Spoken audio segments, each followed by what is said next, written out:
rolling, and all the other things that insinuate movement of sorts. I'm going to just check the platforms to make sure we are up and going here. And it usually takes a little bit of a delay. So, that being the case, I'll start over here on the Facebook end of the spectrum. And it looks like we're live on Facebook. I can see myself there. And let's see what else. We've got YouTube. Let's see if YouTube's up and running. I believe that usually is the next one in line. And it looks like that is going okay. And usually there's a couple hiccups right at the beginning, and that's why I'm going live early. So I just want to make sure we're all good in this neighborhood and see if this one pops up. We're just waiting for it to pop up on the party page, and then I think we're rocking and or rolling. I hope everybody's doing fantastic today. I'm super excited to dig in today. Again, I'm going on early just to kind of hang out and, of course, deal with any technical issues that may happen. So this is just my chance to work out the kinks, make sure the audio is set okay. So if you're watching out there and if you can hear things okay and they're clear, just do me a favor and let me know in the comments. It helps me set my levels so that it's not too loud, not too quiet, kind of like the Goldilocks situation. I don't think, was it the middle bear? Was it the baby bear? I don't know who got the right porridge. One of them got the right porridge. Maybe I think it was the baby bear, lucky baby. Everything always goes to the baby as I'm learning. Anyways, Happy New Year! Happy New Year! This may be the first I've seen you since the Acoustic Tuesday show in 2021. That being the case, I do feel obliged to wish you the happiest and healthiest 2021. And now that I'm just kind of hanging out, Vic asked me if I'm in a helium chamber. No, I don't. Last I checked, I'm not. Hopefully the sound is okay. If it's not, please let me know. I'm using a different interface, so that might be an issue with that. Looks like Brian's tuning in from Richfield. Who else do we have here? Don and Joe from up in Helena. Hello. Puppy Doc is tuning in. K-Man is tuning in. And Patrick W. is tuning in as well. Brandon S. Welcome, welcome. Rob C. has tuned in. Let me pop on over to another couple of sounds bad. Okay, well, let's see if we can figure that out. I am using a new interface today, and it may very well be the interface that sounds not so great. Let's see. Oh, it says it has an effect on. Let's see. That's bizarre. Off. How's that? Does that change the effect here? I'm using a different. Oh, let's see. Monitor on. Tuner. If I sound like a squirrel or Alvin and the Chipmunks, my sincere apologies. Let's see. Should be off? I think that's off. It says effect off. Let me know if it has fixed. It's still high. Let me see if there's another menu option in here that I can fix that with. If not, I may just unplug this microphone and use the computer microphone. I think that might be the best route to go because that's probably it. Neither do I. But I'll find it. Thank you, though. I mean, thank you. Thank you. Plain and simple. I think I've figured it out, ladies and gentlemen, boys and girls, children of all ages. Let me see. File. Speed.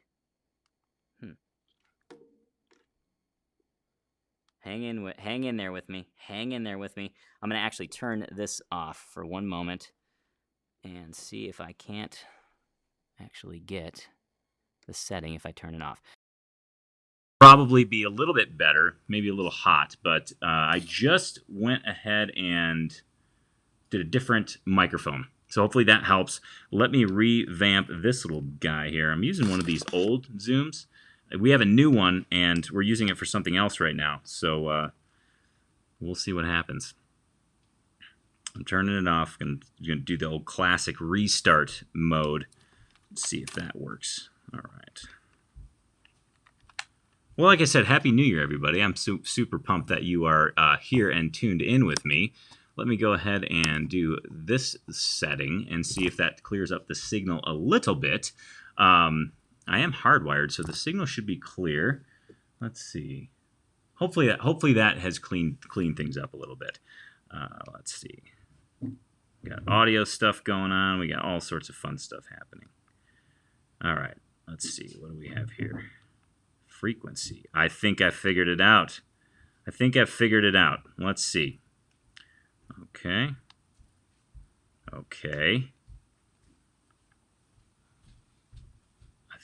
I think we're rolling again. Let me plug this bad boy in and see if it changed the sound of my voice. Am I back to Alvin and the Chipmunks? If that's the case, um, let me see if am I on helium now. Now I am coming back through the microphone. So let me know in the comments below. It looks like YouTube says much better, but I'm not sure if that's from when I was on the computer microphone or this microphone. Summer has confirmed it says better, and I am very happy. Vic says I'm normal now. Highly unlikely that I'm normal. Highly unlikely. Sorry about that little technical glitch. But again, that's why I go on early to make sure everything is running correctly. The buttons are pushed, etc. Happy New Year, as I mentioned before. Since we're rolling here, Rob C says normal Tony has returned, but every so often you should hit the helium effect just to see if folks notice. I dig that. I like that. Just to keep you on your toes.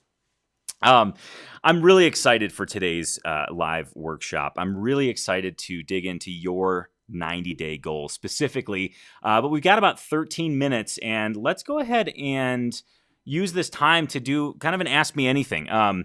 Since we're just kind of kicking topics around and whatnot, this could be asking me about anything, whether it's guitar playing, whether it's the World Junior Championships. Huge congratulations to Finland winning the bronze, Canada winning the silver, and U.S. winning the gold. It was a really fun game to watch last night, the gold medal game.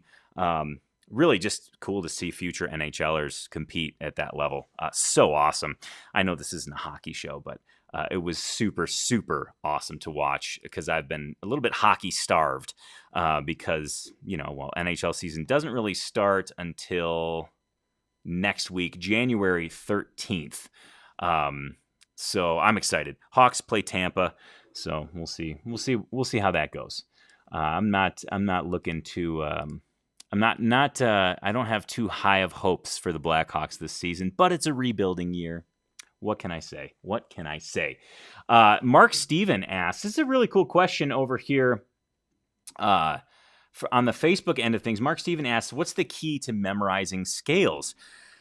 This is really an interesting topic. It's not necessarily a can of worms, but it could be a can of worms.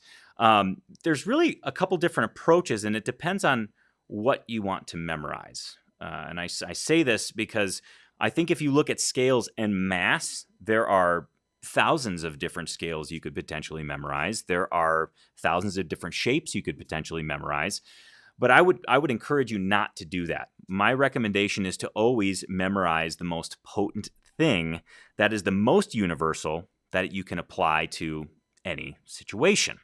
So let me give you an example. Rather than just talk about it, let me explain. So if I take this guitar here and I play, let's say, let me move the microphone just a touch so we can see the guitar. I might get a little quiet, but I just don't want to. I want to make sure the guitar is being seen here. And if I play a G major scale, a closed position G major scale. Okay, that's a 2-octave closed position G major scale. And I know for a fact that shape will issue a I know for a fact that shape will issue a major scale wherever I place it on the fretboard. So if I scoot everything up one fret, that's a major scale as well. If I scoot it up another fret, that's a major scale as well. Now, but what major scale, right? Well, I know it's a major scale shape, but the shape has a root. The root is located on the low E string. So when I was playing it here on the 3rd fret, that 3rd fret of the low E is a G note. That's the root of the scale pattern, meaning if I execute that scale pattern, it's a G major scale. Okay. If I slide it up one fret, that root is now a G sharp, and this would now be a G sharp major scale, or A flat, depending on what key. If I move it up to the 5th fret, that's an A, so now that's an A major scale. So that's one way to look at memorization of scales is know the shape, know the tonality that it issues, and know where the root is. If you know those things, you can play any scale you want by moving a shape around the neck, identifying the root. So instead of memorizing all 12 keys, you memorize a shape and know where the root is. It kind of limits what you have to memorize so that it's ultimately more powerful. Now, that's one way to kind of look at it. The other way is, okay, a major scale, what's the actual major scale recipe? And that is whole step, half step, whole step, whole step, half step. Meaning if I was on a single string, whole step is 2 frets, half step is 1 fret. If I wanted to play an E major scale, I'd start open, up 2 frets, up 2 more, up 1, 2, 2, 2, 1. All right, do, re, mi, fa, sol, la, ti, do. It sounds nice and happy. It resolves. It feels good. That's the other way to kind of universally memorize scales. Now, you're probably saying, Tone, that's cool for major scales, but I know there's other scales. There's minor scales. There's Mixolydian scales. There's Lydian scales. There's Locrian scales. There's Aeolian scales. There's all sorts of different scales. I would strongly encourage you to look at those as alterations to the major scale. Because if you do that, all you have to memorize is the major scale and its sequence, the universal rule, whole step, half step, whole step, half step, and know that any scale is a derivative of that, meaning you change certain things within that scale. For example, like if you look at major and a natural minor scale, you just simply start in the middle of the minor scale so that it alters the whole steps accordingly. It is kind of a can of worms when you start to go down that rabbit hole, but I think helicopter view, kind of the general instruction I would give is memorize the things that are potent that will give you the most traction. Meaning, don't get stuck in the weeds trying to memorize every single note of every single scale. You can always reverse engineer that. If you know a shape, you know how to move it, and you know where the root is. Very, very quick answer to that question. There's plenty more we could go into there, but I do want to get to a couple more questions here. Noel M asks, how often do you use the major scale? Every single day, every time I play the guitar. As I mentioned, just kind of circling back, the major scale is how I view everything. Knowing full well there's a minor scale and all those other modes and things that I mentioned, I look at those through the lens of the major scale because it keeps things simple for me. I need things to be simple. Otherwise, my brain turns off and is like, it just turns off. Much like when I don't get sleep, which I just saw another question. Brian S. asked me, how's the family? Sleeping? Yeah, we're trying to sleep. We're trying our best to sleep. Emerson is doing really good. He's a healthy little chunky baby boy. And he's working on sleep himself, as are Whitney and I. But we're working as a team and doing pretty darn good at it. And I'm a little lacking on sleep because I did have a hockey game last night. If you follow, I should mention this real quick.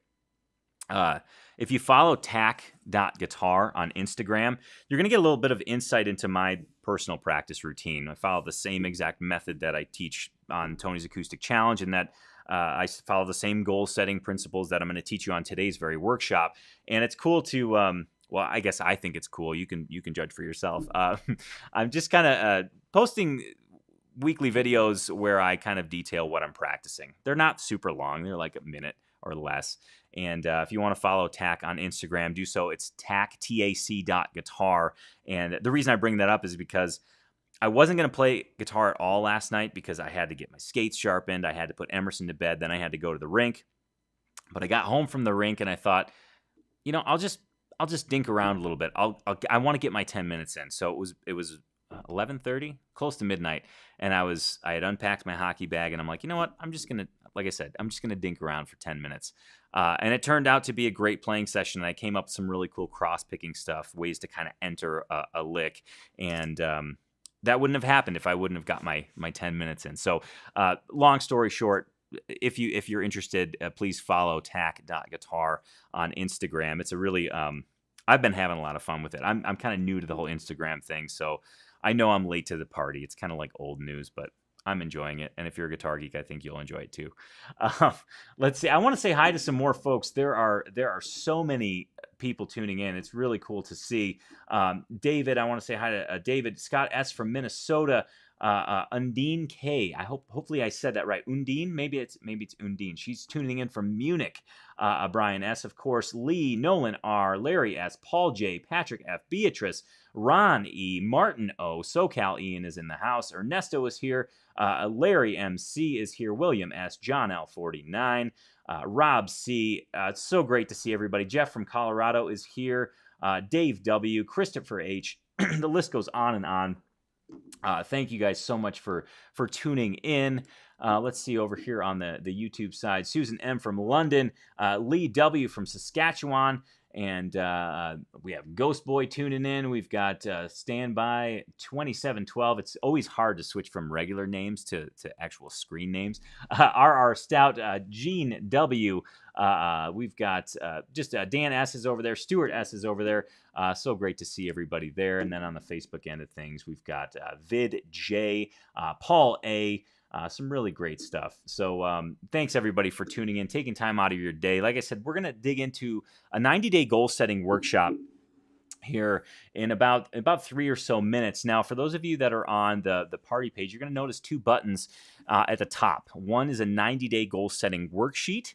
The other is a your guitar routine progress tracker. If you want to follow along today, I would strongly urge you to download those right now. They're fillable PDFs. One of them looks like this. It's a 10-page PDF that'll walk you through the process that I'm going to walk you through today. So this will walk you through what I'm going to walk you through.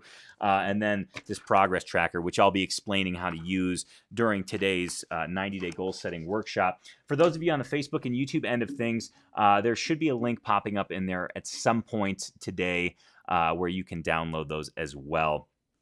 So just be on the lookout for that. It's really important, and that's one of the things that I wanted to mention. It's really, really important for you to take action in today's workshop. And I say that because right around this New Year's time, it happens nearly every year. We come out of the gate strong. We're going to do all these things, and they're all stuck in our brain. But we got to start taking action, and I think the action that you should take today is writing things down. Get the ball rolling. It's a small little thing that you can do. Follow along today. I'm going to help you outline your goal. I'm going to help you devise a backup plan for when things might not go the way that you want them to because, well, life happens. And we're also going to look at what to practice and how to practice. So please do take action. Download those worksheets and make sure to follow along.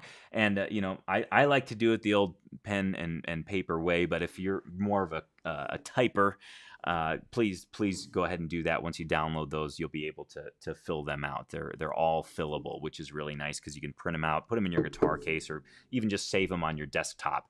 And this way you'll be able to track your goal over the next 90 days. And we'll get into why 90 days is the magic time frame here in a bit. But I want to do one more question.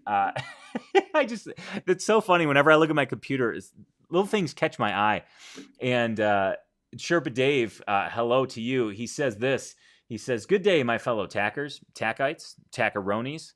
I like all of those a lot. So that caught my eye. But there was a question from Scott S. He says, "Quick question. I'm an instructor for G4V. I love the first 10 lessons, but I do struggle with one thing. I am a small win kind of guy and not a great guitar player. Some vets drink from the hose of YouTube knowledge and are trying to do 1,000 things. How can I focus them on one thing?" That's an awesome question. Scott's question really involves, when we're aiming at learning guitar, what's the best way to focus on a single thing? And I have to tell you right now, it's extremely difficult, especially learning guitar in today's day and age. I don't want to sound like, oh, today it's way different than it was way back when, but it is. We're literally inundated by thousands, if not millions, of guitar lessons everywhere we turn. If you Google guitar lessons, there's like something crazy like 620 million results. That wasn't the case even 10 years ago. Not to mention YouTube, where if you type in guitar lesson, even if you feel like you're going in with a specific goal, you're going to have this sidebar that's recommending a bunch of other stuff that's just clamoring for your attention. So it's very difficult to focus on one thing.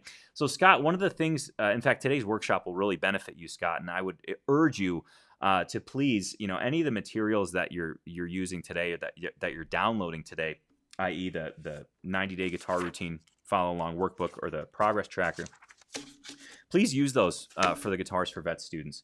I think they would really benefit, especially if the struggle is with focus. One of the main things, and I'll get into this in a little bit more detail later today, one of the main things you can do is know your intention before you sit down. If you don't know your intention, everything gets your attention. Quite simply, if you don't know what you're going to play before you even crack open your guitar case, before you're even holding your guitar, what ends up happening is you hold your guitar, you lean on it, and then you surf YouTube for who knows how long. And before you realize it, all of a sudden, you haven't even played guitar. And that's a really crummy feeling. I've been there. I've absolutely been there on days when it's like I don't know exactly what I'm going to practice, and all of a sudden I find myself just wasting time. And you got to kind of have to shake yourself out of it, but it's really easy to get sucked in, especially when you get started on guitar and everything is exciting, everything is new, everything's getting your attention. It feels like you have to learn all these things. To me, there are two very key ingredients to a successful practice session. Make sure you're having fun. Make sure your intention, make sure what you're learning is something that really, truly is fun for you. Make sure that it is something that really charges you up, that gets you excited, but also know that intention prior to sitting down. Don't go to YouTube, don't go to Google not knowing what to practice and trying to find it, because you won't. You simply won't. You'll find a lot of stuff, but it'll be really hard to focus on the one thing. So knowing your intention is really, really crucial. And that's one of the things. I mean, I'm not. No, I am. I'm really proud of Tony's Acoustic Challenge, because its whole purpose is to make sure you have fun, make sure you have focus, and make sure that you experience progress. So when you log in, there's an exercise right there. No distraction. Press start. Boom. You're learning it. It's a launching pad. Right? It's something that's challenging. It's something that's pushing you a little bit outside your skill level that allows you to sit down and play. The whole point that you probably got your guitar out of the case in the first place. So hopefully that helps, Scott. And make sure to stay tuned for today's workshop, because I think will really benefit you. And let me go ahead and jump in. I feel like now is as good a time as any. I said 11 o'clock. It's 11:03. I'm sufficiently warmed up. I got the Alvin and the Chipmunks voice off, which I'm really happy about. Apparently, for those of you using Zoom recorders, stuff like this, it's really important to set I think it's the sample rate correctly. I had it on 44. It should have been on 48, hence my chipmunk voice. I guess that's a little random tip from me on using those as interfaces anyways. So here's how today's going to work. I'm going to walk you through a 90-day goal setting process. And this process is actually scientifically proven to increase the likelihood of you achieving your goals by 60%, which is pretty amazing. And it's very timely, because here we are on the cusp of a new year. And like I said, we come out of the gate roaring fast, and we want to do everything, and we want to commit to these crazy goals. And I want you to achieve those crazy goals, but I want you to do so in a way that will ensure your success. I don't want you to get to the second week of January, the third week of January, February, and feel like you fizzled out and you're just not doing anything anymore, guitar related. So that's the whole purpose of today. We're going to evaluate your playing over the last 90 days, how things went, what went well, what didn't go well. We're going to look at the next 90 days. We're going to set a goal, and I'm going to walk you through a process, again, that will ensure your success, will help improve your success rate by 60%. And we're also going to look at how and what to practice, not to mention create a backup plan. It sounds like a lot, but we're going to take it in steps, and I'm going to move through it fairly swiftly. So keep that in mind. Do download the worksheets. If you're on the party page, there's two buttons at the top. One's for the follow-along workbook. One is for the progress tracker, which will help your week-to-week progress, your week-to-week playing sessions. And YouTube and Facebook, you'll see a link in the comments. Make sure to download those when you get a chance. But if you take notes right now, I think you'll get enough out of it, even if you don't have those. So don't feel like you're missing out if you don't have those. But I would tell you, if you have the abilities to download, print them, or have them open on your computer right now, it will help you follow along in much more detail.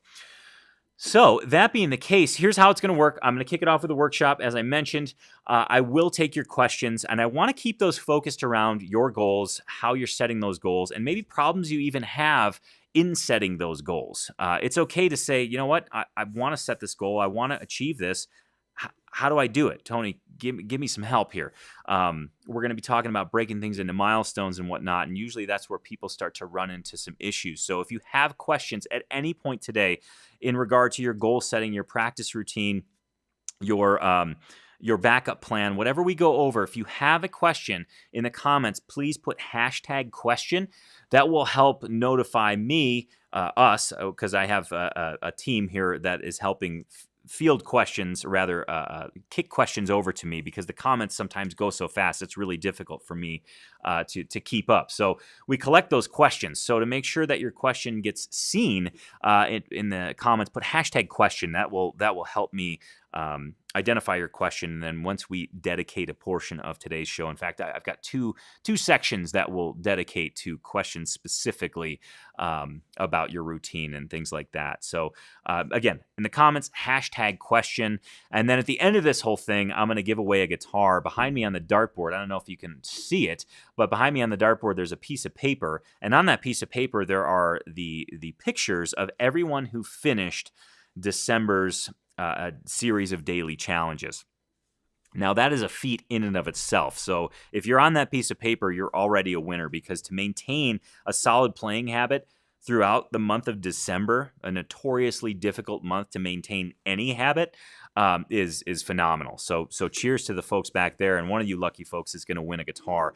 So I'll do that towards the end. I also have a couple of announcements that are pretty exciting too, that I want to share with you. Now, for those of you who might be completely new here, this is something we do every single 90 days. Every single 90 days, every single quarter, every single set of 90 days. You get the idea. We divide up the year into 4 chunks because 90 days is a magic time frame. 90 days is a long enough time frame to achieve something that is outside of our skill level. That is something we can't do right now, but we could do if given some time. 90 days is also short enough to maintain our momentum, focus, and fun. One of the biggest pitfalls of setting a New Year's resolution is that you say, by the end of the year, I'm going to do this. 365 days is a long, long time. In fact, this is a great time to reflect, because the person I personally was at the end of 2020 was vastly different from who I started at as 2020. I'm not saying crazy, but I like all of a sudden I have a kid at the end of 2020 where I didn't at the beginning of 2020. I didn't even know we were going to have a kid at the beginning of 2020. Pretty crazy, right? I didn't find out till like January 15th. Anyways, that affects my goals. That affects my routine. That affects everything. So instead of taking into account the entire year, let's break this bad boy up into tiny chunks, 90-day chunks, to where we can say, okay, great, this gives me enough time to work towards something, but it also gives me time to evaluate and say, you know what, this didn't work for the last 90 days. I'm going to switch things up and try something different for the next 90 days. We don't have to set anything in stone. That's the beautiful thing about the 90 days, is it allows us to reflect, evaluate, and iterate on our 90-day goal, our setting, our routine, etc. So that's why the 90 days is so important. A lot of times people ask, Don, what's with the 90 days? Why can't I just come in and set a New Year's resolution? New Year's resolutions, the large majority of them fail because of that very reason. We're coming in high motivation and we feel like anything's possible. And that's true when you're highly motivated. But what do we know about motivation? It ebbs and flows. Consistency is what actually gets you to your goal. So if your goals are based on your current motivation, I would say let's dial it back and look at just the next 90 days and what can be accomplished in the next 90 days, and then we'll take the next 90-day chunk. In fact, this brings up a good point. For those of you who have not seen this week's Acoustic Tuesday show, I would strongly, strongly recommend watching it. Yes, of course, I want you to watch every single Acoustic Tuesday show, but the one that aired on Tuesday is extremely pertinent to the new year and your goal setting. I go over 5 pitfalls of setting a New Year's resolution, and I also steer you in the right direction. I tell you how to avoid those pitfalls, and that's actually one of them, is to break the year up into 90 days. So you're already on the right track. Congratulations. Let's go ahead and dig in. I want to start with an evaluation of your playing. Now, I'm not going to go through this in any great detail. This is something I want you to do based on your performance over the last 90 days, based on your playing alone. This isn't you comparing yourself to somebody else. This isn't even you comparing yourself to a future version of yourself. This is you looking back at the next 90 days and being honest with yourself and saying, of these 8 categories, how confident do I feel? How much fun am I having in these categories? Is there a way that I can improve in these categories? So if you've downloaded the follow along workbook, It's going to be on the third page, I believe. I'm going off of memory here. Yeah, it's on the third page. And it looks a lot like this. And again, you can fill this out on your computer if you're not a paper and pen folk, but I am. I feel like I have to say that all the time. But this gives you 8 categories to evaluate your playing. And real quickly, I'll just walk through these. We're going to go like the clock. We're going to go clockwise, starting at the noon position. Accuracy, how easy is it for you to hit your intended note, your intended chord? Do you get some fuzzy notes? Do you get some flub notes? Do you miss sometimes? Rate yourself accordingly. 1 being, I can improve in this, and 5 being, I feel really confident in this. Go ahead and rate yourself accordingly. Next is finger strength, and what comes to mind, top of mind on this is bar chords. How easy are they? How hard are they? Can you hold them for any duration of time? If it's difficult, it would be a 1. If it's incredibly easy and you're like the bar chord champion of the Midwest 1997, give yourself a 5. Speed. Now, speed is I need to explain this because speed is not how fast you can play. Speed is how you can maintain accurate tempo at a tempo that's challenging for you. We're all at different places in our guitar journey, and that's a beautiful thing. So if you're just starting to use a metronome and you feel like, gosh, 60 BPM is that's like my top range, but I can maintain that really well, I would say then you can rate yourself really good in the speed category. Whereas maybe you're kind of pushing things a little bit with the metronome. You're at 150, 160, and you feel like I can kind of get it, but I'm a little all over the place. That would actually constitute for a lower rating. So hopefully I've made that clear. It's not about simply how fast you can go. It's your accuracy of tempo and how you can maintain that at a speed that's challenging to you. Rate yourself accordingly, of course. The next one is difficult because of, well, the time we're in. It's frequency of playing with others. So we can amend this a little bit. Some of us, the weekly jam groups or things that we were attending or open mics, etc., those are likely off the radar, but there's virtual open mics. In fact, some of the folks in TAC have organized a couple different virtual open mics, which have been going to great success and allowed people to continue playing with others, which is awesome. There's also, how often do you play with a backing track? How often do you jam along with a record? We can kind of flex that category a little bit to encompass those things because obviously current status doesn't allow for us gathering in groups. Next, in the 6 o'clock position, guitar routine effectiveness. Looking back at the last 90 days, did you stick to your guitar routine? Now, for those of you who have done this 90-day workshop before, there's going to come a point in time today where you're going to prescribe for yourself a guitar routine. So for those of you who have been through the last 90-day workshop, look back at the 90 days and say, did I do what I said I was going to do? Or did I waver a little bit? And it's okay if you wavered a little bit. Again, this is a chance for us to this is just as much an evaluation tool as it is for you to see you're playing from a helicopter view, right? This is a way to look at the last 90 days and say what needs tweaking so that I can improve in these categories. It's not pass fail. We're not passing the test. We're not failing the test. This is simply an evaluation to see where you're at. So guitar routine effectiveness, go ahead and rate yourself accordingly on that. Next is improvisation. Bringing up backing tracks and playing along with backing tracks and things like that. How comfortable are you with improvisation? If you're just starting to experiment with scales and you feel like I'm actually kind of scared to dip my toe in the water of playing a solo, that would be a lower rating. And if you feel comfortable just kind of noodling a little bit, that would be a higher rating. Over in the 9 o'clock position, we have song repertoire. How many songs do you know? And a great way to evaluate yourself on this is, if you have a songbook or something at home, can you open to any random page and just dig right into a song? Or if somebody asks you to play a song, can you play, 3, 4, 5, 6 songs? That would be a pretty good rating. Or if you're kind of struggling or you open a page in your songbook and you think, ooh, I played that one a while ago, but it's been a while and I don't think I can get through very smoothly. That would be a lower rating. And then lastly, fretboard knowledge. When you look at the fretboard, let's think frets 3 up to 12. Is it a confusing sea of strings and frets, or is it dialed up with patterns and things that you can lean on to help you navigate the fretboard? So that gives you a chance to, again, look at the last 90 days and say, okay, what are some tweaks I can make in my guitar routine? How can I adjust my goals? How can I adjust my vision or my guitar routine itself to help me better become a well-rounded guitar player? Which brings us to the next page. Now, you'll see the instructions in the workbook. I'm going to verbally give you these instructions today, but for those of you who might want to do this later, maybe you're at work and it's not a great time for you, this will actually walk you through the goal-setting process, but I'm going to go ahead and do it right now. And again, for those of you who are on here right now doing this with me, take action. This is not this. I appreciate you tuning in, and I very much appreciate you tuning in. But I would appreciate it even more if you put pen to paper and started making things happen, because that's what's going to get you to your goal. You have to take a step, and this is the smallest, babyest step you can take. Babyest, most baby, most tiny. I don't know. I'm exhausted. I have a baby. I'm not sleeping. I don't know what to say. But seriously, take action, because I want you to have a great next 90 days.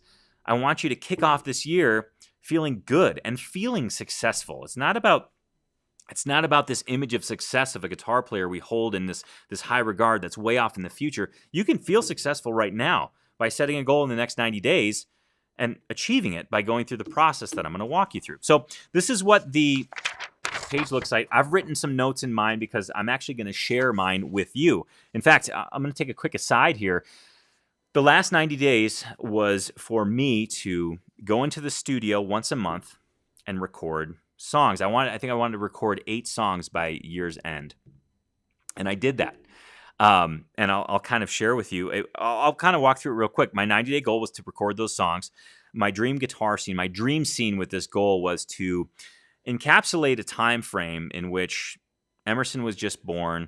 Aiden and I have been having these wonderful conversations, and Aiden's my older son. We've been having just a great time connecting over hockey, video games, and just things that he's interested in. Heavy metal music, it's awesome. And I wanted to take that time frame, and I wanted to kind of bake it into something that I create, an art that I create. And for me, of course, that's music. So my dream scene had that imagery. And I'll get into the details of how to kind of visualize your dream scene here in a moment. My fast start milestone was to book the studio time, which I did. This was a little bit nerve-wracking because I didn't have anything written at this point in time. So I booked 3 studio dates without having anything written, but I could do it in 24 hours, and it started the ball rolling. My next milestone was, of course, to write at least 2 to 3 songs every month, and then, of course, that last milestone was to record. So I did that, and I achieved it. It was a great 90-day. I was going to say quarter. That always sounds so businessy. I like 90-day. It was a great 90 days, and I'm really proud of myself for sticking to my guns and just taking, again, those baby steps that start to add up, and I ended up achieving my goal. So let's go through it. Let's set your goal. So the first step here is to set your 90-day goal, and there are 2 criteria for this. And the first is that it should be easy to answer, yes, I've completed this goal, or no, I have not completed this goal. So we're looking for a simple statement here. Something like, for me, we'll do this through my next 90-day goal. I'll kind of give you that as an example. By no means should you be comparing your goal to mine. We're in different places on our guitar journey, and that's okay. It's a beautiful thing. And I'll give you some examples that'll help flesh out. Maybe you're just starting guitar, or maybe you've played for a while. My 90-day goal for this next period is to relearn the songs on my album, Rodent. I released it February 28th of last year. The next week or 2, we went into lockdown, and I've never even had a chance to play any of those songs live. So what happens when you don't use it? You lose it. Yeah, I pretty much forgot a good majority of those songs. There's 10 of them on the album, and it's sad to say that I only remember bits and pieces. So my goal for the next 90 days is to relearn the songs on the album, Rodent. Very simple, and at the end of 90 days, I can say, yes, I've done that, or no, I haven't. The other guideline is that I want to make sure that it's doable for you in the next 90 days. But again, we're going to go to the Goldilocks and the 3 bears rule here. I don't want it to be so easy that you're sitting on day 15, you're like, yep, got my goal done. That was easy. I guess I'll just surf YouTube and look at random stuff. We know that doesn't work, right? So we want to push ourselves outside of our skill level a little bit. There's a research scientist, Anders Ericsson, who wrote a book. The name of the book is Peak. And he essentially studies how musicians and athletes, people at the top of their game, get to the top of their game. And he has basically two ingredients for purposeful practice, and that is working towards a goal that is outside of your current skill level and absolute focus. And we're going to really target that outside of your skill level. I want it to be just above where you're at to where you're striving for it, but I don't want it to be so impossible that it's just not going to happen in 90 days. So there's kind of this sweet spot here. Again, push yourself past where you're currently at, but don't make it so difficult that you'll give up, and don't make it so easy that you'll achieve it in the next 2 weeks or so and kind of forget the whole goal thing. So those are the criteria. Now, the next step is to visualize and write out your dream guitar scene. Okay, this is important because the dream guitar scene, what it does is it places your goal, which is kind of a stark one-sentence yes or no type thing, into a real-life scenario. Okay, and I think if we run it through the filter of mine, I think you'll start to see where this is going and how you can more clearly visualize your dream scene. So you got your goal down. Your dream guitar scene is that goal placed in real life. What does it mean to you to achieve that goal? Okay, so for me, this is the dream scene. I relearn all the songs on road and I rehearse them, and I feel very confident about these songs. So confident in that I know the tuning off the top of my head. I know all the pieces and the parts. I don't even have to worry about where my fingers go. It's like this unconscious feeling of grabbing the guitar and just playing the song and just kind of escaping into it. So I'm not thinking about it anymore. So much so that I'm comfortable enough by the end of 90 days to go live on Facebook or YouTube and actually play those songs. Now, mind you, I've never had a chance to play these songs live at all because we went on lockdown right after I released an album. Kind of poor timing, right? But I thought this would be a great way to place my goal in a real life setting. I can see it. I can feel it. I can be here at the studio with my phone playing to the phone. Like I can almost, well, obviously I'm here. I can smell the smells of the studio. I can be surrounded by the guitars. I can see where I'm going to be. That's how detailed I want you to be in writing out your dream guitar scene. It's so important to place your goal into real life and identify this dream guitar scene, because what I want you to do before you sit down and play every day or play to your routine as prescribed by yourself, we'll get to that in a minute, is I want you to just take a moment. It doesn't have to be any long length of time. You don't have to go through any meditation or anything, but I want you to remind yourself and visualize your dream scene playing out, because it keeps you in touch with your goal, and more importantly, it keeps you in touch with what it means to you and why you want to do it in the first place.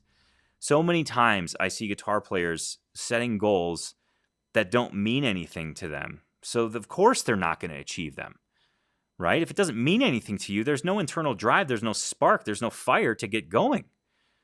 If you set a goal that means something to you and actually place it in real life, and smell the smells, feel the feels, know what you're going to feel like, know who's there, know who's watching you, that actually gives you the motivation and the fire to further pursue your goal on those days when you're like, gosh, I got home from hockey at 11:30. Do I really want to play guitar for 10 minutes a day? Yeah, I do, because I want to relearn these songs so I can do this live thing on Facebook and YouTube, because that's going to make me feel good. Plus, I can see the comments coming in like, hey, Tony, it's really nice to see you play, some of your own stuff. I'd never seen you play this stuff before. I can see that. I can kind of place myself there. That's why the dream guitar scene is so important. So let me back this up. I've been focusing on my goal as kind of a filter and as an example for you. But let me back this up to maybe somebody who just started guitar. And they're saying, you might be sitting there thinking, okay, wow, I guess the guitar world is my oyster. How do I pick a goal? What's fun to you? Is strumming along to a song fun to you? If that's the case, your 90-day goal might be to learn 5 open chords. That's a simple statement. Okay, that's your goal. You can answer yes or no at the end of 90 days whether or not you've achieved it. Easy enough. Next step is your dream guitar scene. What does it mean to you to learn those 5 chords? Or more importantly, what do those 5 chords allow you to do? Can you see yourself strumming through one of your favorite songs? Can you see yourself playing for your spouse or your grandkids or your kids and them looking at you with this wonder like, 2 months ago you didn't even know how to tune your guitar and now you're strumming along to a song? That's your dream guitar scene. It's the reactions that people give you when you play for them. It's the feeling you have inside of this achievement. It's doing something that you worked so hard to do, and you see it play out, and you feel those feelings. That's your dream guitar scene. So that's kind of through the beginner lens. Again, just to kind of give you a couple different ends of the spectrum to help you align on your goal. Now, again, don't compare your goal to anybody else's. It's irrelevant. Your goal is your unique goal, and your dream scene is your unique dream scene. Maybe it's quite simply to sit in your room at home, stress-free, and play a chord that's clean. That's a fine, that's a dandy dream scene. In fact, that's totally fine. For somebody that's just started, that is the dream scene, right? For somebody that's been playing a while, that might not line up, but it's okay. It's your dream scene. I want you to own it. It's simply for you to light the fire, ignite the spark, ignite the fire, light the spark. However you start a fire, whatever order it goes in, it's just there to simply drive you along, again, through those times of maybe lower motivation. It's going to help you be consistent. Now, step 3 of designing your goal, or rather setting your goal, is to outline milestones. Setting a goal is fun. It's one sentence. It's very simple. Yes or no answer. Did you achieve it or not? Dream scene is extremely fun. You get detailed about how you feel, what it means to you to achieve that goal. The next step is where the rubber meets the road. I want you to identify 2 to 3, 4 milestones. 4 is getting a little crazy, but 3 milestones that would allow you to achieve that goal. 3 steps you can take, 3 sequential steps that you need to take to achieve that goal. Caveat: the first milestone that you set needs to be done in the next 24 hours. And you might be thinking, "Oh my gosh, what are you saying? 24 hours? I got work. I got a life to do. I got a family. I still have family in town from the holidays. 24 hours? You're crazy, Tony." No, I'm not. I want it to be simple enough to just push the ball down the hill, the rock down the mountain, whatever. I want you to get the momentum started, okay? That's the whole point of this quick action milestone. So, for me, and my goal is, again, to relearn the songs on my album Rodent. Again, the dream scene is to play live, see the reactions, feel that feeling of confidence, and that I can just get lost in the song and be okay with it. My 24-hour quick action milestone is to chart out all the tunings that I used. Every single tuning on that, or every single song on that album, is in a different tuning, and I have to go consult quite a few different notebooks to cobble together the tunings that I used, because by ear I can't tell what tunings they are. So that's my quick action, right? I have to chart out all the tunings on my dry erase board, and what I'm going to do, just to kind of help things, to help facilitate things, because this is something I can do in 24 hours, is to pick out 4 different guitars and tune the guitars accordingly. Okay, so I don't have to when I sit down to play, I don't even have to mess with oh, what tuning is this guitar in? I can have a specific tuning for a specific guitar, go to it, and start playing. Okay, so that's my 24-hour quick action goal, is to chart out all the tunings on my dry erase board and set the guitars up accordingly. For somebody that's beginning and saying, "Hey, I want to learn 5 open chords," and that's a goal that seems like outside of my skill level, but I can achieve it in the next 90 days. And my dream scene is to play it for my kids, and they'll think I'm a guitar hero. It's going to be amazing. We'll have this cool family time. Your 24-hour quick action milestone could look like this. I'm going to go and print out the chord charts for each of those chords. So when I sit down to play, I don't have to mess around falling into the YouTube vortex of recommendations. I don't have to Google and go through a bunch of different pages and waste time. I'm going to do that in the next 24 hours. I'm going to print those out. I'm going to set them on my guitar, my music stand, my guitar desk, whatever you have at home.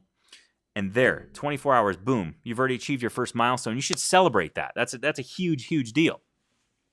The next milestones, of course, you can chunk things out accordingly to what's doable for you over the next 90 days. For me, January and February, I'm going to focus on relearning the songs. I know once I start getting them under my fingers, I'll kind of have them. Okay, so there's going to be a little bit of a learning curve. I've got to consult my phone for various video recordings and things like that, and some other notes that I've taken. But I think January, February, milestone 2, it's safe to say I can relearn those songs in that time. My third milestone is to rehearse those songs. Okay, learning them is one thing, but getting them under my fingers and having that feeling of confidence is another. So February and March, I'm going to take to be rehearsing those songs. Again, let me run this through the beginner filter because it kind of shows both ends of the spectrum. So you've printed out those chord sheets, boom, milestone 1 done. That's done in the next 24 hours. Your next milestone could be to focus on learning the chord shapes. Quite simply, sitting down, making sure your fingers are in the right place, making sure the strings aren't buzzy, they're not fuzzy, and they sound good. Okay? Just the chord shapes. That's it. Milestone 2, just learn the chord shapes. Don't worry about getting from one to the next. Just learn the chord shapes. Which brings us to milestone 3, which would be, okay, now that I've got the chord shapes down, I don't even have to look at the chord sheets anymore. Then I'm going to focus on transitioning from one chord to the next, right? Learning the chord shapes is one thing, transitioning is another. So that could be milestone 3. So that's kind of that's your framework for setting your 90-day goal. One simple sentence that encapsulates the goal. It's a yes or no answer. The dream scene places it in real life, and your 3 milestones chunk it down so that you can achieve it over the next 90 days in small, digestible chunks. Okay, now I want to dig into a couple of things here. We're going to go into how to practice. We're going to go into what to practice. And we're also going to go into designing your backup plan, which is the single most important thing you're going to do today. Because life will throw you a curveball. We've all been through 2020. We've seen that. So let's go ahead and take some time and think about the curveballs that might happen to us. We're going to get to that in a second, but I do want to open up the floor for any questions about setting your goal, maybe chunking it out into milestones. So if you have any questions in the comments, put hashtag question, and I'd love for it to be specific about setting your goal. I'd love for it to be specific about maybe outlining your dream scene if you want me to go over that in detail again, or of course I might have said chunking down into milestones, but if I said it once and I said it again, that means it's probably really important. So if you have any questions in regard to that, please let me know in the comments. Again, hashtag question, and I'll answer those here in a little bit. And it's okay if you have a question. One of the things I wanted to mention here is with questions in regard to your goal, please ask the question. Chances are if you have a question, even if it seems silly to you right now, somebody else probably has that question. And by you asking the question, you're going to benefit a lot of other guitar geeks who are trying to set their goals and be clear. One of the things that we're doing here is trying to be clear on where you're headed. So often, how I remember this early on in my guitar days. Hey, how are you doing playing guitar? I'm good. What are you working on? Oh, yeah. I guess, no. Real hard to answer that question when you don't know. However, when you set a goal and you're very clear on it, it's easy to say that, like, oh yeah, I'm doing really, this is a tough time because I'm trying to relearn songs that I wrote some time ago, but I'm doing pretty good. I got 3 of 10 down. How cool would it be to answer somebody like that, as opposed to, I play a little guitar and what are you working on? What songs? I don't know. I just kind of play every now and again. So I want to help you get clear. So if I can offer any clarity to your goal, or if I can help in any way, shape, or form, go ahead and ask those questions in the comments. And if there are no questions, we'll go ahead and move right along. I have no problem with that either, because we have. I keep looking over here because I got stacks of paper everywhere. If you were, here I can just do this. They've got coffee, keyboard, paper everywhere. That wasn't the greatest view, but you get the idea. So I'm going to go ahead and move right along, actually. We're going to dig into how to practice, what to practice, and most importantly, your backup plan. We've touched on how to practice before. In fact, Scott S. asked, that's difficult to say, Scott S. asked a question earlier about focus. And the how to practice section is going to be very beneficial for Scott's question, but anybody who's struggling with focus, that's one of the things that we need to kind of rally against as guitar geeks. We have, a bazillion things wanting our attention, and it's tough to figure out what exactly to focus on if you don't know what you're supposed to focus on. Now, pat yourself on the back because you've already given yourself a focal point. right? You've already set a goal, which is really nice because before you even hold your guitar, before you open your guitar case, you know what you're working on. And then when you get your guitar out, you can visualize that dream scene, say, okay, what's next on my list? What milestone am I working towards? Okay, it does offer up a really wonderful clarity, but there are a couple specifics in terms of practicing and how I want you to approach a playing session. Just sitting down and playing, and I want you to prime your time. And I already mentioned this before. I want you to set your intention. If you don't have an intention, everything gets your attention, right? This is what Scott was referring to when he was talking about, some of my students in the G4V program, the 10 lessons are great, but then they go and try and learn stuff on their own, and they're just inundated by information. It's information overload, information overwhelm. And you'd think, with all this information, it should be easy to learn. It's actually quite the contrary. With all this information, it makes making the decision difficult and it handicaps you. Decision fatigue is real. And also, the more options you have actually drives you to not make a decision. There's a scientific study. It was posted in the New York Times, I believe, where shoppers were faced with 6 simple decisions or 20 decisions. And the shoppers actually faced with 6 decisions followed through on buying like some crazy percentage more than those faced with 20 decisions or 20 options. Anyways, it's an interesting study. I very roughly paraphrased it right there. But bottom line, lots of options aren't good for you. They actually prohibit decision making. So set your intention before your practice session. You're already on your way because you've outlined your goal and your milestones. Same time, same place. This all has to do with routine. And it's something that, again, I mentioned at the beginning. Sorry, I closed the window and I shouldn't have closed it. Something I mentioned at the beginning is motivation will ebb and flow. Quite simply, and this is a great time of year to talk about that because we come into the new year raring to go. We're super excited. We want to take over the world. We want to work out every single day and have 6-pack abs by February 10th. We want to run a marathon by March. I think it's awesome to have goals like that. But when you're setting them from a high motivation state, you're saying your brain is saying, yeah, of course I can do that today. But what about that one day where you just had a long day and you're exhausted and you don't want to train? What about that one week when things didn't go as planned? Then your motivation dips and your likelihood to continue on the path for that goal dips along with it. That's where consistency comes in. Consistency will win out over motivation every single day of the week.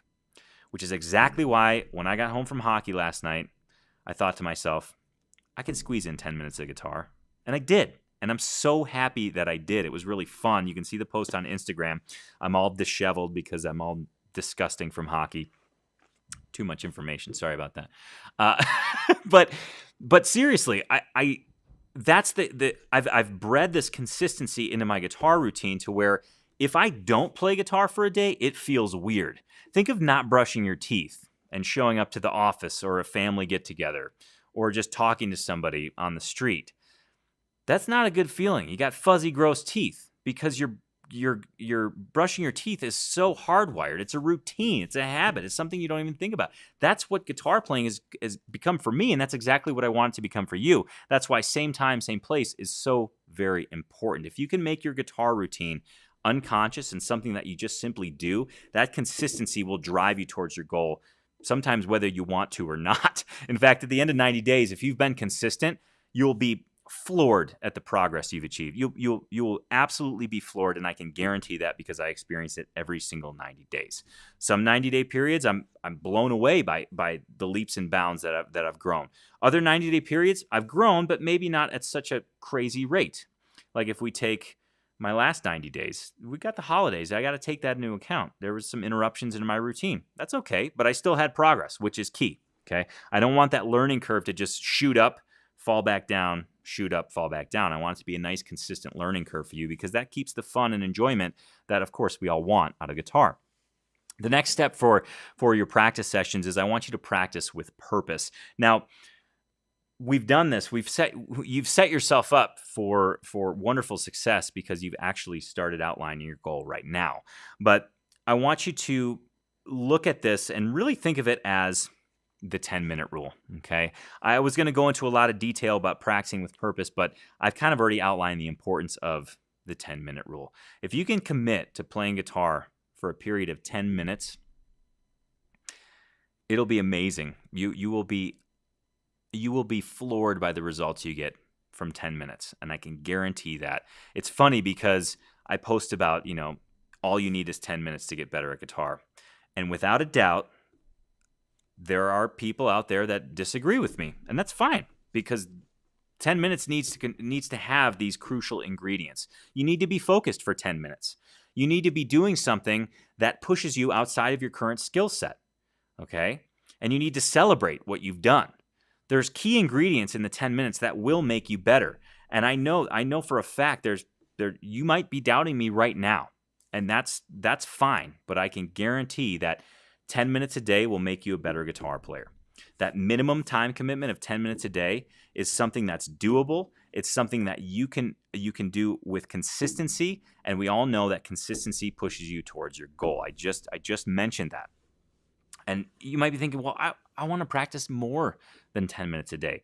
That's fine. Oftentimes I find myself practicing more than 10 minutes a day, but what I commit to is 10 minutes. Because this way, if that 10 minutes lapses and I feel like I've got a ton of stuff to do, I simply can't practice anymore. I can't play anymore. Then I can leave that session feeling really good because I played for 10 minutes. I did what I said I was going to do. If you flip that and say, I'm going to sit down and play for an hour, and you bail after 30 minutes, you end up feeling bad about the 30 minutes you spent because it wasn't an hour, as opposed to feeling like, whoa, I was only going to practice 10 minutes and it ended up being a half hour. See the difference there?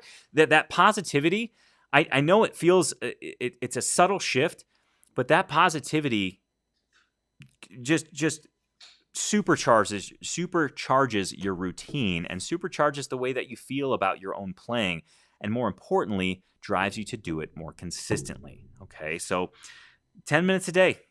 10 minutes a day. I'll say it now. I'll say it until my fingers can't even play guitar anymore. I'll say it until until Emerson's in college. Thanks. I appreciate that. Levi had noticed that my voice has become gravelly. So he's got me. What are we drinking today? This is an orange LaCroix. How about that? Thanks. Cheers.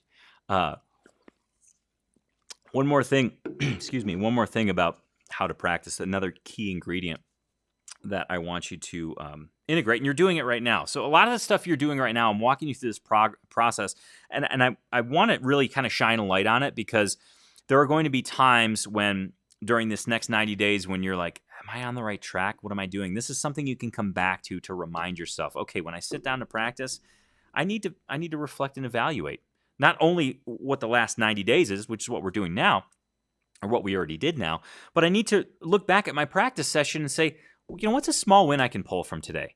What's a small win that I can look back at and say, that went well. That really went well today. In fact, I keep bringing up Instagram because I've been posting these practice sessions, and after each one, I cite a small win.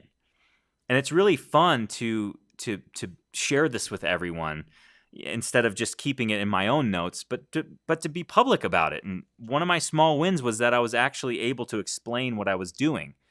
That's a small win could be the tiniest thing. Like, I showed up today. That's a small win. Or, you know what? My guitar sounded awesome today. I had a hard time with the chords, but man, my guitar sounded great. Even when I was tuning it, it sounded awesome. Or as a beginner, your small win could be, I tuned my guitar in record time, and it was actually in tune. It sounded good. Okay, so that's the big thing about reflection and evaluation. After your single playing session, look back and say, what went well? And just take that moment to celebrate what you've done.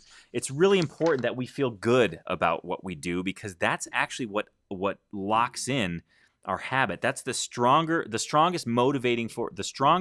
force that keeps your habit, your routine alive is feeling good about what you're doing. There's this common myth out there that it takes 21 days to make a habit. length of time is completely irrelevant. It's scientifically proven.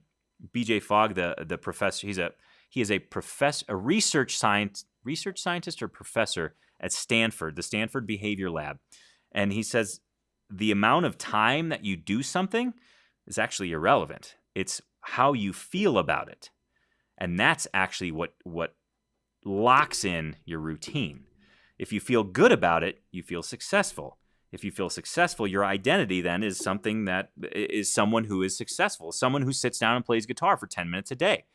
When you claim that identity, you do it every day. It's becomes unconscious. It becomes a really, really constructive, healthy habit, healthy guitar routine. So, sorry, I've been really geeking out on behavior science lately because it's fun. When Tony's Acoustic Challenge was in development, there were a lot of these principles that I would do with my students in person, and then of course bringing it to Tony's Acoustic Challenge when we were designing that. Now I'm realizing why they work is because there's science, something that I wasn't totally interested in then, but now I'm kind of looking back through that lens and I'm like, holy cow, these are the very principles. So anyways, let's talk about what to practice really briefly, and then we'll go ahead and dig into your backup plan. The single most important thing that we're going to do today, next to setting your goal, is creating a backup plan so that when things go wrong, you know what to do already. You don't have to make a decision then. You've already made the decision. So in terms of what to practice, there are the 5 categories of guitar improvement. As Tony's Acoustic Challenge members, you do them every single week. Every daily challenge is pulled from those 5 categories of guitar improvement. It really takes the guesswork out of whether or not what you're playing is actually going to make you better, because these 5 categories, anything you play on guitar can be boiled down into these 5 categories, plain and simple. This is it. There's 5 categories. Whether you want to strum songs, whether you want to play around the campfire, whether you want to play a guitar solo, whether you want to write your own songs, whether you want to play in the church band, whether you want to play an open mic, jam with buddies, etc. 5 categories. That is it. Simple. Like I said before, I need things to be simple for me to continue to do them. This is exactly what I'm talking about. So the 5 categories of guitar improvement are a technique, licks, soloing, rhythm guitar, and chord transitions. Okay, that's it. And rotating through these 5 categories will allow you to become not only a well-rounded player, but a player that progresses every time they sit down. Because these 5 categories are involved in everything in guitar, how cool is it to know that if you focus on one of these 5 categories, when you leave your playing session for the day, you'll be better than you were when you sat down. That's a really good feeling. Daily progress is something that all of us guitarists strive for, and it's something that you can actually achieve if you just focus on these 5 categories. So again, technique, licks, soloing, rhythm guitar, and chord transitions. Each of those, again, we rotate through those in the Tony's Acoustic Challenge, the daily challenges. So you don't even really have to think about it, which is really, really darn nice. So now I want to, before we get into your backup plan, I want you to commit to your guitar routine. So this is the page I want you to be looking at right now. Designing your guitar routine. And it's really simple. It's actually really simple, but you need to write it down, because once you write it down, there's this commitment you make to yourself that is undeniable, and you're more likely to follow through if you write it down. That's why I'm urging you to take action right here, right now. So to design your guitar routine, what's your target number of weekly sessions? Be realistic here. 7, it sounds awesome, but you know what? If you're busy, if you have a busy family life, maybe you're a mom with kids, maybe you're retired, but you volunteer at various organizations, maybe you're a student, maybe you're in school. 7 days a week might not be realistic. It might sound good, it might look good on paper, but when you go to do it, it might not play out that way. So be realistic. If it's 4, that's fine. But if you write it, commit to it and strive to do that. Okay, so target number of weekly sessions. Number 2, where will you practice? Remember that whole thing about same time, same place? This helps you commit to the same place, okay?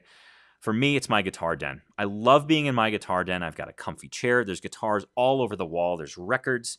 For those of you, I'm going to say Instagram again, and I'm sorry I keep bringing it up. I'm not pushing Instagram. It helps. It's going to help you visualize what I'm talking about. That's all that's all I'm bringing it up for. But my guitar den is like my little happy place. I go down there and everything else tunes out. I can focus on what I'm going to focus on, and I can play amongst all my guitars, my records. It feels so good. So where are you going to practice? Write it down. Is it your guitar den? Is it your kitchen table? Are you the type that likes to pour a cup of coffee and then practice guitar? If that's the case, awesome. You and I would get along. I bring my coffee down to my guitar den, but that's a different story. But where will you practice? Go ahead and write it down. Be detailed, and then lastly, what time will you practice? And you can even put a time span in here. I'd love for you to be specific. 8:30 p.m. That's pretty darn specific. But for me, and the reason I say time frame, I'm kind of making an exception for myself, and maybe I shouldn't do this, but mine comes in after I put Emerson to bed. That's when I practice. And he's 3 months old, so that varies quite a bit. Varies usually within an hour. Anywhere between 7:30 and 8:30 is when I should say. Whitney does a lot of the hard work too. That's when we get him to bed. Once he's in bed and I know he's asleep, then I retreat to the guitar den. So for me, I put 7:30 to 8:30.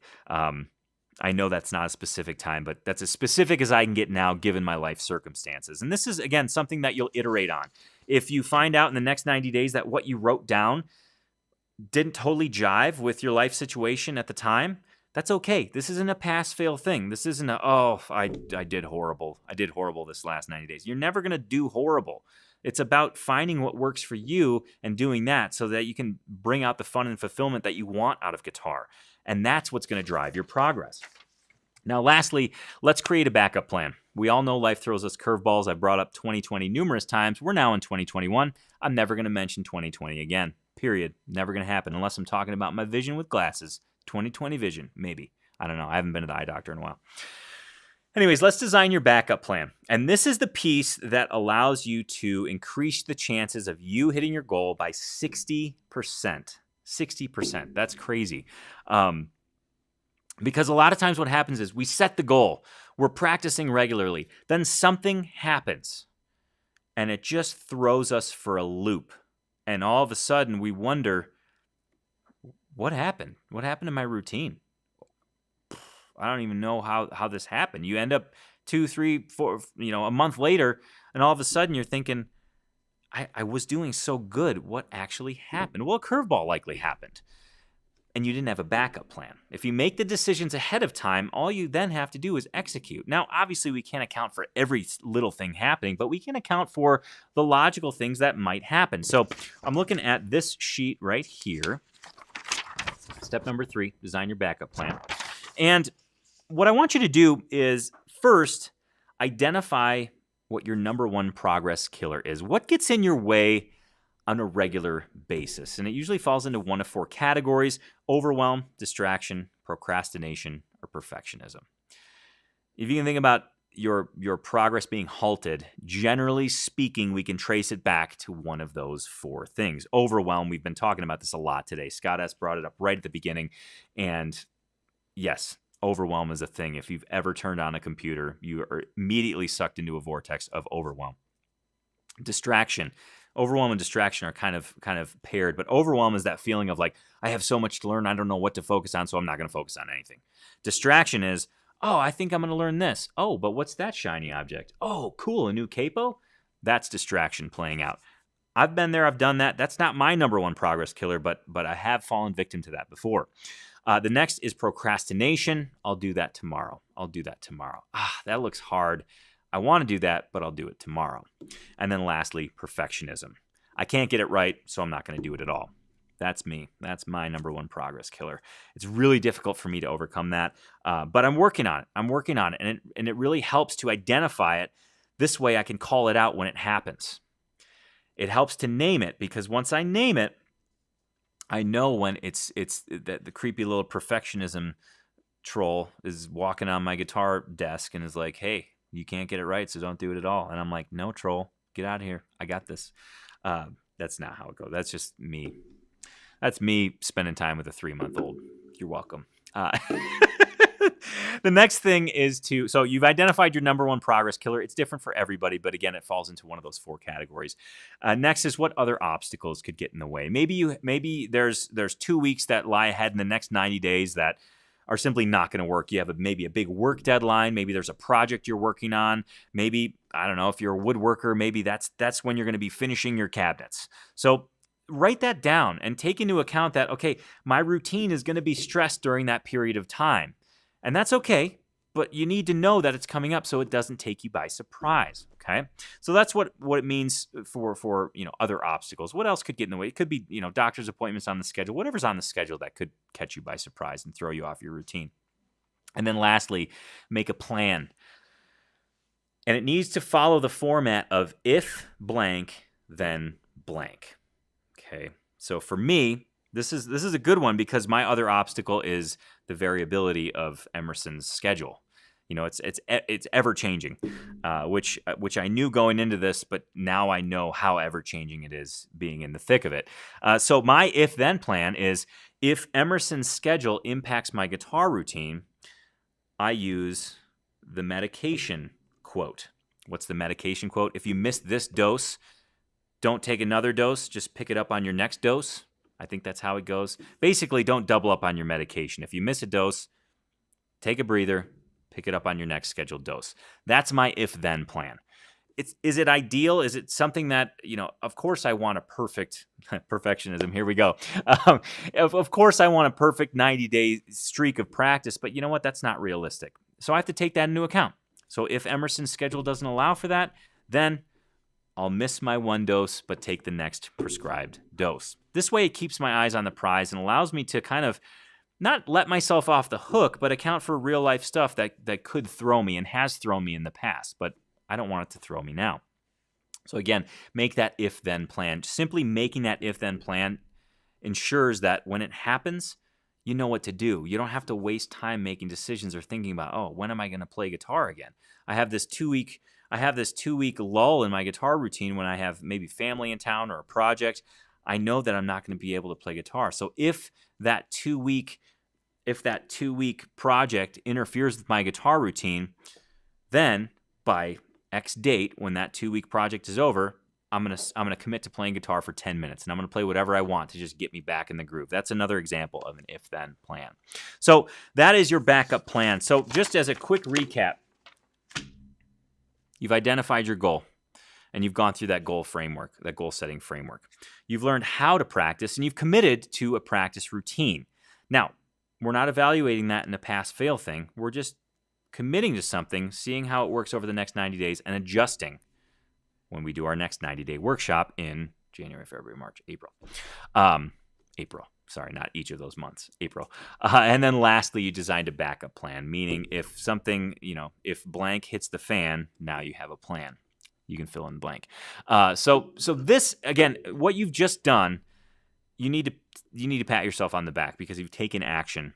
And you've just increased the likelihood that you're going to achieve whatever goal you wrote down by 60%, which is awesome. I mean, if somebody said you have a chance to increase your odds of winning the lotto by 60%, I'd be like, where do I sign? As long as I wasn't, giving away organs or anything like that.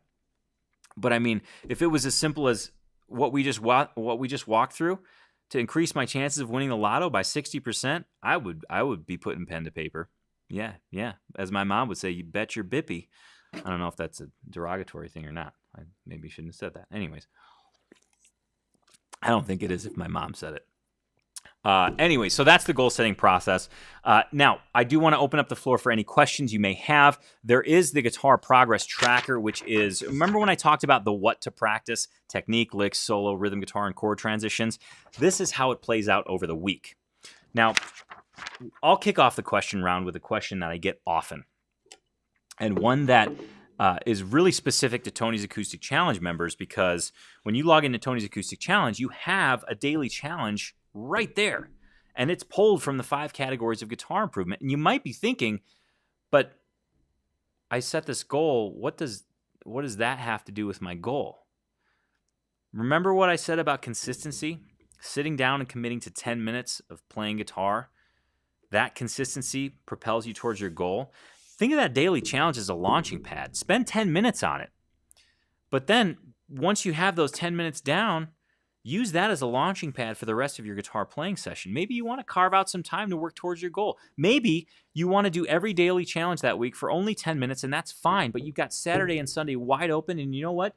you're going to commit to 10 minutes each of those days to start working on your milestones towards your goals. So there's not one right way. I want you to bend and flex your routine so that puts you in the best position to reach your goal. And for me, having that 10-minute routine every single day, that's what allows me to kind of open up the gateway to a great playing session, right? And if I only get the 10 minutes, that's awesome. I feel good about it. If I get more than 10 minutes, which is often the case, I feel extra good about it, and it's extra awesome, and it gives me something to celebrate. So I hope you found that beneficial. I want to dig into a couple of questions here, if I can find my mouse. I'm looking at one computer screen, and then I have another computer screen behind it, so sometimes I confuse the mice. Did I mention I didn't get much sleep last night? Anyways, I got a couple of questions here. Darren B says, question. Tony, first, thanks a million for what you're doing. My question is that I'm new to TAC, and I'm a little confused about whether to focus on your 30-day challenge or whether to focus on the weekly guitar practice worksheet. I'm assuming do the 30-day first. Your assumption is correct, Darren. In fact, this is awesome because there's a one of the members of my hockey team just signed up as well. Shout out Rob Pertzborn if you're watching. He just signed up, and he's brand new to guitar. He got a guitar for Christmas. His family got him a guitar for Christmas. He's been wanting a guitar forever, but he's in the same boat as you are, Darren. He actually asked me. He's like, I want to do the daily challenge, but I'm just starting, and I don't think I'm ready, and that's fine. Because if you're not ready for the daily challenge, that's where 30 Days to Play comes in. That is a course that will literally get you playing in 30 days. And the cool thing is you're not missing out on any of those 5 categories. The 5 categories are baked into the 30-day challenge. You're going to be working on technique. You're going to be learning licks. You're going to actually be playing a solo. You're going to be working on rhythm guitar, and you're going to be working on chord transitions.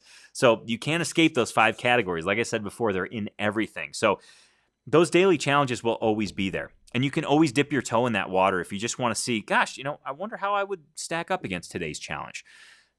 Stick with the 30 days, and then, like I said, if you get curious and you want to try it out, give it a shot. But that 30 days is there for you, and you're not missing out on any progress because it does have the 5 categories of guitar improvement in it.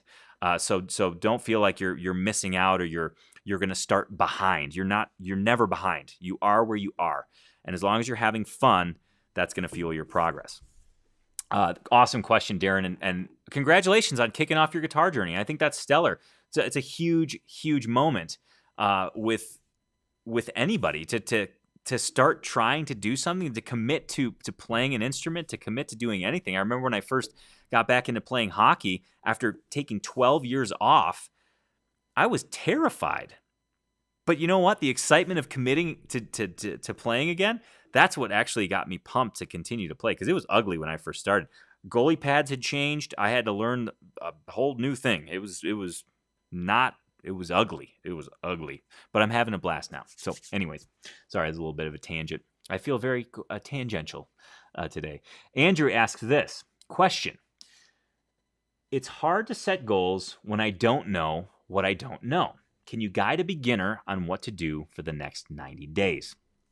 Yes, this is an awesome question because you're dead on, Andrew. If you don't know what's out there, how do you set a goal? I would say for a beginner, what got you in touch with wanting to learn the guitar in the first place? What drew you to the guitar?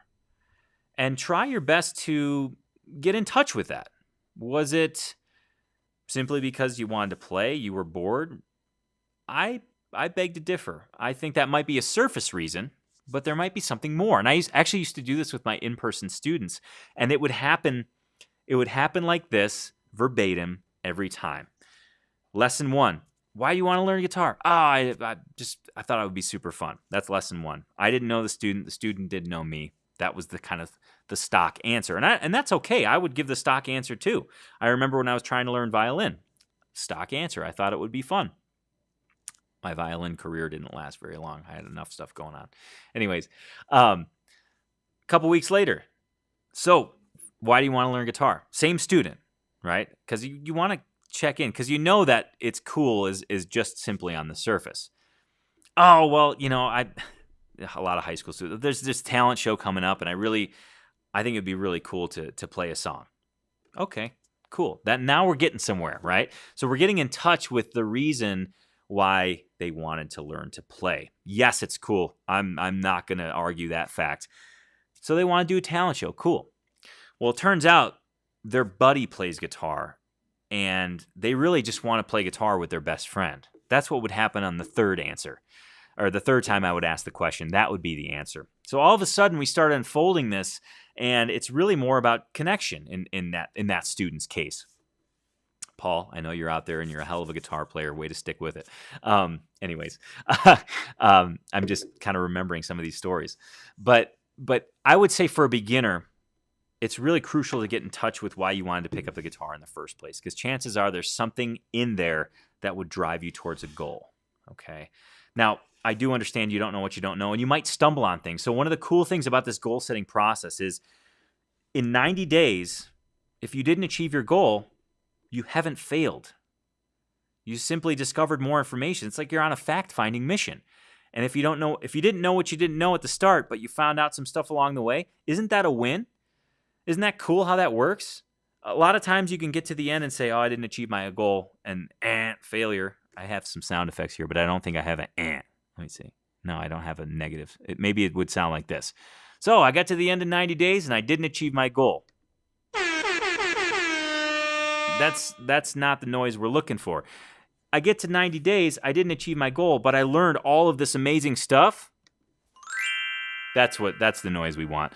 So I would really say don't be fearful as a beginner to set a goal, even if it contains things that you might not know, because at the end of 90 days, you're going to be in a way better spot than if you didn't set a goal at all. Because you'll discover things and you'll start to learn the things that you didn't know. And maybe you think, whoa, okay, that goal that I thought was easy, that's a pretty hefty goal. Maybe I can chunk that down a little bit. And then in the next 90 days, you can take maybe a small piece of it and chunk that down even further into those 3 milestones. Awesome question, Andrew. And I can't thank you enough for answering that, because so many times, beginner guitar players, people that have just started guitar, even people coming back to the guitar, say to themselves, I don't know enough to set a goal. I'm not good enough to set a goal. Maybe what I'll do is I'll focus my time on learning the guitar, and then when I learn the guitar, then I'll have fun and set a goal. And I'm saying no. Set a goal now. Set your sights on something fun. Don't delay fun until you reach this magical point of learning the guitar. I'm still learning the guitar. We're all still learning the guitar. There's no end point here. It's about pursuing fun at every step of the journey. And that's it. That's the joy. That's the joy of learning guitar. Little soapboxy there. I'm sorry, but I'm excited. And this is a really fun live. I want to thank you all for tuning in. I know we're going a little bit longer. I do have a couple of announcements, and I want to give away a guitar. But there is one more question that I want to answer. And this is from Kelly over on the Facebook side. She said, #question. If you're feeling kind of lost in your guitar journey, can't think of a goal, don't know what you want, what's a good step to self-discovery to figure that out? And I would actually circle back to how I answered Andrew, but I'll give you a little bit different perspective. If you're feeling kind of lost in your guitar journey, that's something that can happen. And it usually comes from, I'm going to say this, and it might sound like a negative statement, but it's not meant to be negative at all, because I once was this very thing. Chances are, if you're feeling lost in your guitar journey, you've fallen into the dabbler realm. And I very much was a dabbler when I first started. And essentially what would happen is I would learn a bunch of stuff of various things, and it would feel awesome for like a week. And then I didn't know what else to learn. Overwhelm set in, and I'd kind of not play regularly. And the guitar would sit. And then 2 weeks later, there would be another surge of learning some random stuff that was not really connected. And that would happen again. So you get this weird spike. You learn a bunch of stuff, and then you fall back down. And then you flatline. You learn a bunch of stuff, it's exciting, and then you fall back down. And I thought to myself, there's got to be a different way to do this, because this isn't very fun for me. And I felt lost. I felt unfocused. I felt like, I don't even know why I'm doing this. And then, actually, this goes back to one of the guitar teachers that I had, Chris. He's like, I see this happen time and time again. People come in, and they learn all this stuff, and then they don't play. They learn all this stuff and then they don't play. They learn all this. It's disconnected. It's a mess. He says what guitar players actually do is they commit to a consistent routine and they continually learn things that level up their skills. And it's like you build this momentum that's impossible to stop. I'm not saying that every day is going to be perfect, but it's this momentum, this aggregate momentum that builds up over time that is almost, it's addicting. Guitar becomes addicting. At least that's how I've just described it. So to directly answer your question, Kelly, I would say if you're feeling kind of lost on your guitar journey, number one, seek out inspiration. Okay, I think the fact that you're here and that you're setting a goal right now is huge. Okay, and you might be struggling with finding that goal, and that's okay. But I want you to seek inspiration. Find a song, find an artist who you really enjoy, or something that you really want to play, or maybe it's connecting with another guitar geek that would help you discover that inspiration. Okay, but ultimately, what I want you to do is get in touch with the reason why you started playing in the first place. And a lot of times, I had a student, I can't remember her name. She might not even want her name mentioned, which is fine. So this works out okay that my memory is failing me. We went through the whole why you want to play guitar. And it was, she owned a business here in town. She was an older beginner, which is so fun, by the way. I think it's one of the coolest things in the world, because to come to a new skill later on in life is so exciting, because you can prove to yourself that you can learn something new. And I kind of equate that with hockey for me. Anyways, but she came in, she wanted to learn, it was around Christmas time, she wanted to learn a Christmas song. And she brought in this ratty old book. It looked like the book looked like it was from the 50s, and she had this old Gibson L5 archtop guitar. So cool. And it was one of those things like, do you think this is worth anything? And I'm like, yeah, you should probably get that insured. It was an old Gibson L5, if I'm remembering correctly. Anyways, she wanted to learn a Christmas song. She brings in this ratty old book. She thought it'd be fun, but she thought it'd be a fun thing to do to pass the time. She was of retirement age. Cool. We're getting along on our Christmas song, and turns out that her husband was interested, and she said, yeah, it was pretty cool. I was practicing, and my husband heard it, and it felt really good for him to hear me play, and for him to compliment me on my playing and the fact that I was getting better. Cool. That's a good little tidbit. So then it comes out, this is probably month and a half, 2 months into her lesson. I might not have the time frame correct, but that's irrelevant. It was later on in her lesson. We had gotten to know each other better. It turns out the guitar that she brought in was her dad's guitar. It turns out that the songbook she brought in was her dad's songbook. And it turns out she wanted to learn guitar because all through her childhood, her dad played guitar, and she never took notice.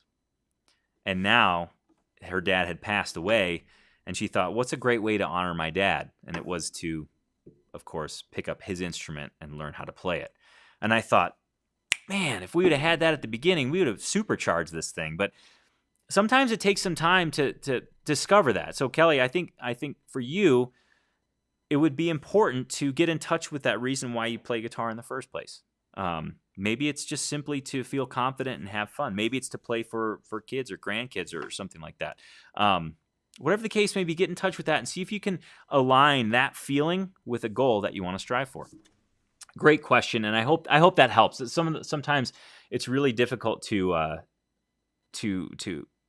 sometimes it's difficult for me to answer some of these questions because each of our guitar journeys are unique, but there are some kind of universal principles that we can all pull from. So great stuff. Great questions. Thank you, everybody, again, for tuning in. This is so darn fun. I don't want to stop, but I do have a time limit. So let me give you a couple of announcements that are coming up.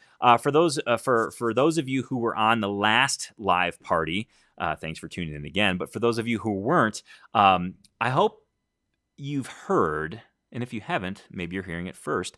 There's a new look of Tony's Acoustic Challenge coming. In the coming months, I'm thinking February, maybe January, maybe February. I don't know enough, and it's not quite ready and polished to define the date, but there's a new look of Tony's Acoustic Challenge coming, and I'm super, super excited about it, like beyond excited, because it's going to add more fun and add more focus and progress to your guitar journey. couple of my favorite parts. Navigation is far more simpler. Far more simple. Whatever the right grammar is, that's what it is. And it looks beautiful. It looks beautiful, and I'm beyond excited. So that is coming up. We can say soon at this point. Again, I don't have a firm date on that because we're still polishing up a few things. And then, for those of you who are digging the Jam Along song catalog, there's a new addition in there as of January 1st. Caleb Meyer, a Gillian Welch tune, went in there. It's a really cool tune for those of you who dig playing in a minor key. This is one for you. So the Jam Along songs, essentially what I do is I verbally instruct you on the song via Nashville number system. We go through the chords together. There's no notation. It's kind of trying to emulate what would happen in a jam situation. So you learn the song on the fly, and then I play the song, I sing it, and then I leave opportunities for you to play a solo. So it's another way to kind of, if you were lacking in that playing with others category on your guitar evaluation, that would be a great way to kind of boost that category over the next 90 days if maybe that's your goal. And then I also wanted to remind you, talking about goals and things like that, Acoustic Tuesday that was just released yesterday talks about the 5 pitfalls of goal setting. And if you haven't watched it yet, I want to strongly recommend that you do. Of course, I want everybody to watch Acoustic Tuesday all the time. I love doing the show. I love that you watch it. But this one is very pertinent to what we talked about today, because New Year's is a time of rabid goal setting. I think it's safe to say that. It's important to know what to avoid. Or if you've made a mistake, it's important to course correct now, so that you can follow through on your goals. So make sure to check that out. And then next week on Acoustic Tuesday, what are we doing next week? Oh, next week on Acoustic Tuesday, I'm talking about alternate tunings. I'm actually going to go through 5 different alternate tunings, give you some little some trivia on each, some kind of history, and then not only show you how to get into those tunings, but give you something to play in each of those tunings. So it's going to be really fun. There's one oddball tuning in there that you may have never heard of before, but make sure to tune into Acoustic Tuesday next week for that. Real quick, for those of you who wish to celebrate right now, which I hope is all of you, look back over the last month and let me know what small wins you've encountered in your guitar journey. You could have changed your strings for the first time. You could have not got a new guitar for the holidays. You could have shown up today and set a guitar goal. Those are all small wins, and I want to know about them. So in the comments, put hashtag small win. We'll collect those, and I'll be celebrating with you here in a moment. But first, I want to throw a dart at that board back there and pick the winner of this month's Taylor GS Mini. Yes, indeed. The faces on that board back there, are those who finished every daily challenge in December, which is a monumental task in and of itself. So congratulations to everybody up there. But I'm going to throw a dart at that board. Whoever it lands on will then win themselves a Taylor GS Mini, and it's pretty darn exciting. So get those small wins in the comments, hashtag small win, while I'm doing the darts. Once I finish the darts, I'll come back here. I'll announce the winner. We'll celebrate your small wins, and then I'll bid you farewell until the next time we meet, either on Acoustic Tuesday or the next live party. Let me go grab my darts, and I'll throw a dart here. I think I put them over here.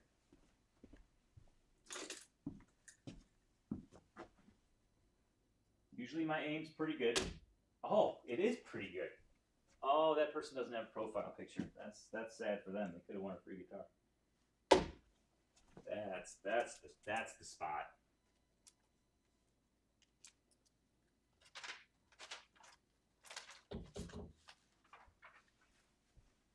You'll note the 2 vacant guitar stands underneath the dartboard. As a responsible guitar owner, I felt it necessary to move the guitars out of those stands. I would hate for a dart to bounce out and nick a guitar. It'd just be a bad day. So keep those small wins rolling in, please. I'm going to go ahead and find the name of this month's guitar winner. Shouldn't take me too very long. I'm getting pretty good at this, which excites me. Let's see here. As I say that, it's probably going to not. Oh, this person has. Oh, this is cool. This person has a picture of what looks like an Epiphone Casino or maybe an old Gretsch on their profile. Let me see. Let's see here. Let's see. Well, I'd like to congratulate Bruce F. Bruce F., you've won yourself a Taylor GS Mini because the dart landed on your profile picture.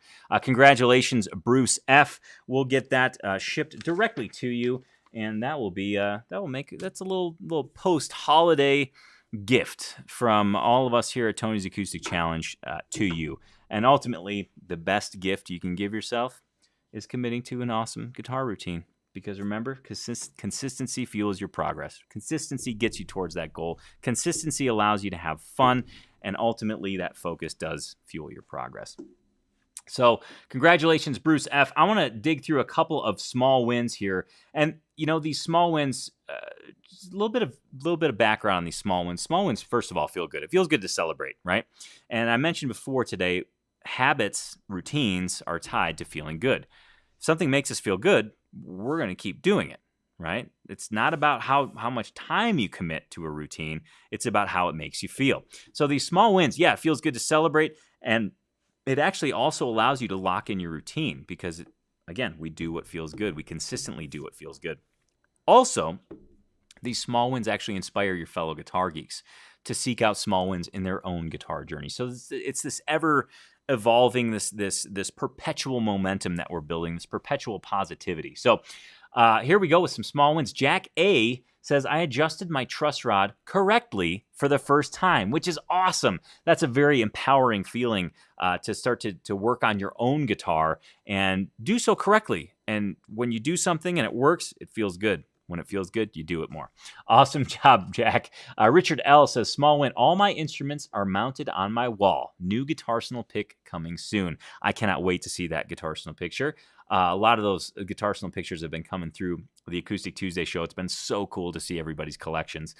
So congratulations, Richard L. That is a monumental task, especially if you have, a Guitarsenal of any size. Even though the string swing guitar hangers make it really easy, it's still, you got to commit. You got to commit some time to that. Thomas says this, does anyone happen to know what happened to Noah from the early Acoustic Tuesdays? Well, that's not a small win, but it is a small win, I guess, in Noah's case, because he went on to pursue some family business with his wife. They actually started a daycare. So, yeah, that's what happened with Noah. He's still around. He's actually just a town over from us here in Bozeman. Him and his wife are running a daycare out there.